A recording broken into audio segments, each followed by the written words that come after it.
Lethbridge Hurricanes play the second of a four-game homestand tonight at 7 o'clock as they welcome the Regina Pats to the visitlethbridge.com arena. The Hurricanes enter on an 8-game losing streak, but coming off a strong effort on Wednesday, and the Canes hope to duplicate that effort tonight.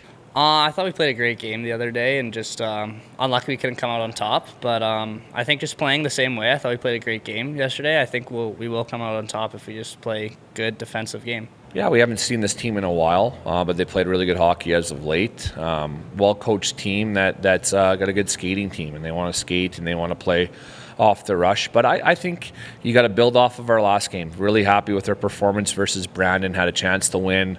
Our compete level was really good. Our details were good. We really skated with and without the puck. I think it's a simple recipe, but I think if we got guys to buy in tonight and want to compete and make the most out of all their shifts, I think we'll have a great chance to win.